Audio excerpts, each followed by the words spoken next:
prepare-se para surpreender, segure o fôlego. Sabe, toda grande história tem um começo. E a história de como uma superpotência aprendeu a interferir no resto do mundo? Bom, essa história começa aqui, nas cinzas da Segunda Guerra Mundial. Ela vai definir a política externa americana por décadas. Então, vamos entender direitinho como essa engrenagem começou a girar. 1945. O nazismo, enfim, derrotado. Dá para imaginar o suspiro de alívio global, né? O mundo inteiro celebrando a promessa de paz. E no meio dessa festa toda, uma nação sai como a grande potência vitoriosa: os Estados Unidos.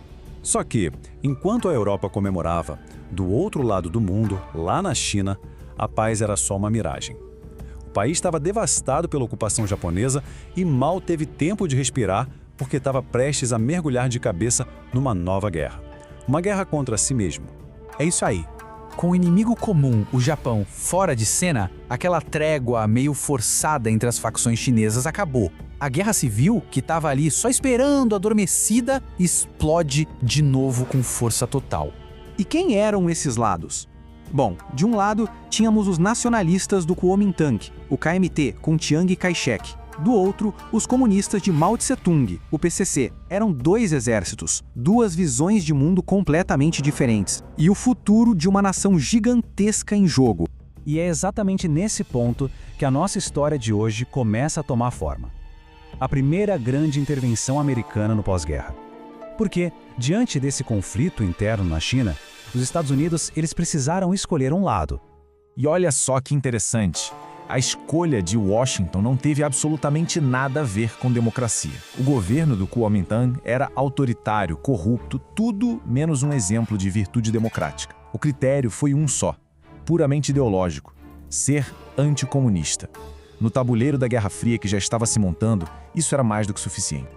E o apoio americano não foi discreto não, foi uma intervenção gigantesca em todas as frentes. Aviões militares dos Estados Unidos transportando as tropas do KMT, um rio de armas e dinheiro fluindo sem parar e, claro, toda a máquina diplomática americana trabalhando a todo vapor para dizer para o mundo que o governo de Chiang Kai-shek era o legítimo.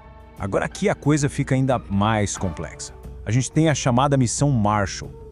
Do papel, oficialmente, era uma missão diplomática para mediar a paz. Parecia nobre, né?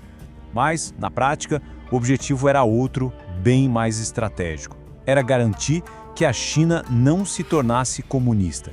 Era sobre manter o país na esfera de influência britânica. Só que essa estratégia toda dos Estados Unidos tinha uma falha fatal. Ela se baseava numa leitura completamente equivocada, quase uma ignorância do que de fato estava acontecendo lá no chão da China. E essa tabela aqui, ela escancara o erro. O KMT, que os Estados Unidos apoiavam, era um governo afundado em corrupção que só conversava com as elites das cidades, totalmente desconectado da imensa maioria da população que vivia no campo. Já os comunistas, bom, eles fizeram o dever de casa. Construíram a base deles justamente ali, no campo, prometendo o que o povo queria ouvir: reforma agrária. E tinha uma disciplina interna que impressionava. Ou seja, eles tinham um apoio do povo. E aqui está o centro do erro de cálculo. Uma certa arrogância, talvez. A crença de que o poder externo, que dinheiro, armas e manobras diplomáticas, poderiam simplesmente substituir o apoio popular e decidir o destino de uma nação inteira. Eles não poderiam estar mais enganados. Pois é, com uma estratégia tão distante da realidade, o resultado era praticamente inevitável.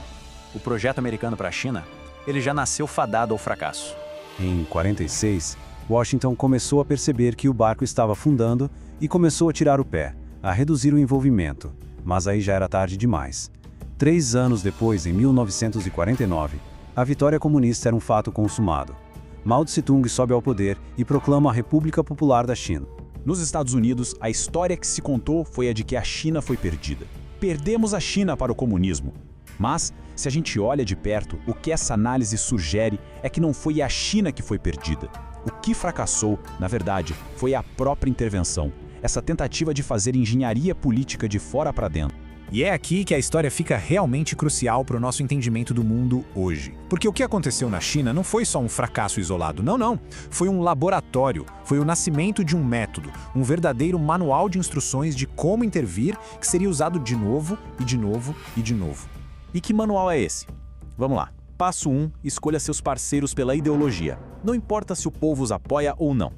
Passo 2. Ignore completamente, finja que não existe, o contexto local e as realidades sociais. Passo 3. Intervenha com força, com dinheiro, em nome de um ideal bonito, como a liberdade. E o passo 4. O pulo do gato.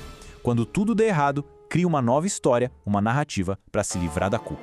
E essa receita de bolo, ela foi aplicada em tantos lugares. No Vietnã, no Irã, na Guatemala, em Cuba, no Chile e sim, aqui no Brasil também. A China foi, de certa forma, o primeiro grande teste dessa fórmula em escala global. Portanto, quando a gente pensa no poder global americano, na sua influência, a gente não deve olhar só para os conflitos recentes no Oriente Médio. A história começa muito antes. Começa aqui, na poeira da Guerra Civil Chinesa, no momento em que uma potência decidiu que podia e devia moldar o futuro de outras nações. O que nos deixa com uma última pergunta, uma provocação para a gente pensar. Se a China foi o grande laboratório onde esse método de intervenção foi testado e aperfeiçoado, onde é que foi o ensaio geral?